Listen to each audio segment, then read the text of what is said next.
If you've ever thought, I'm just not fast enough. I'm too slow to beat defenders. I'll never be as good as the quick players. Then this video might completely change how you see football. Because some of the smartest and most effective players in football history were never the fastest players on the pitch.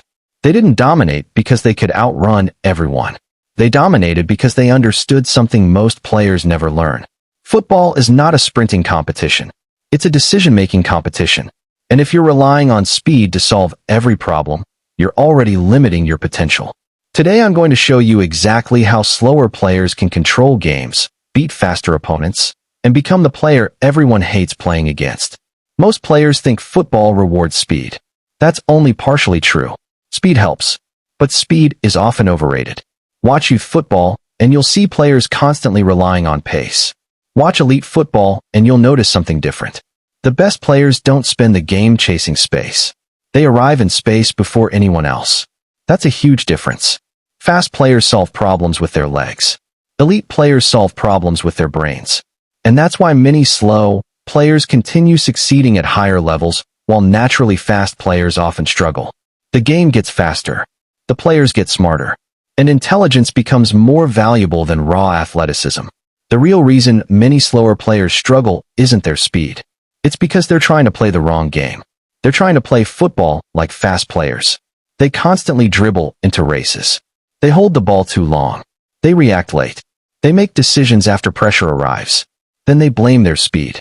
But speed wasn't the problem. Timing was. Awareness was. Decision-making was. Elite slower players don't wait for problems to happen.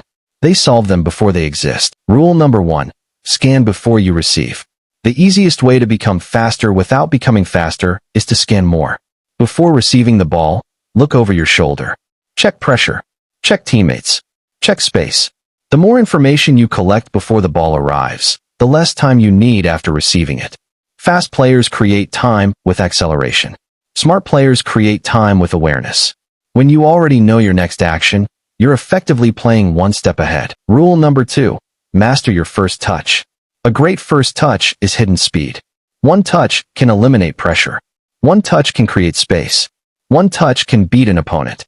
Many players think beating defenders requires sprinting. Often it requires positioning the ball correctly with your first touch. The best first touch doesn't stop the ball. It moves the ball where the defender doesn't want it to go. Rule number 3. Arrive early. Fast players arrive first because they run faster.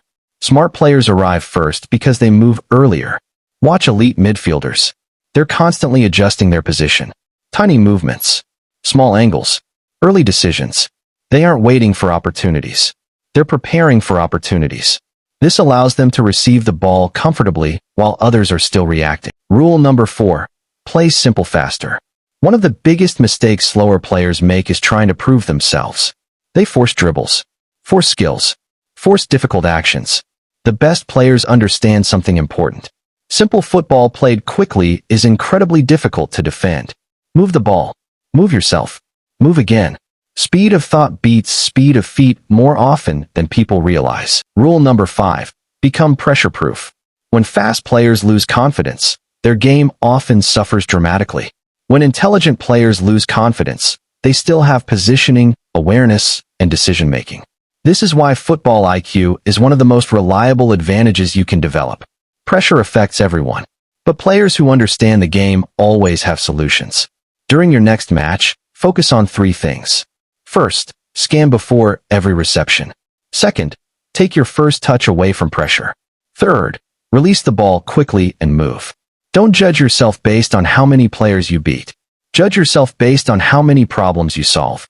The objective isn't to look fast. The objective is to control the game. The biggest lie many footballers believe is that they need more speed to become dangerous. Sometimes that's true.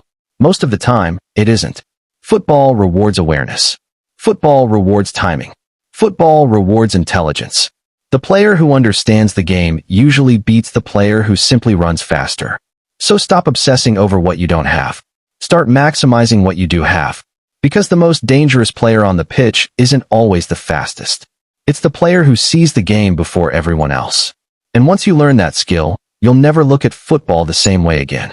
If you enjoyed this video, subscribe to Football Academy for more football IQ, confidence, mentality, and player development content.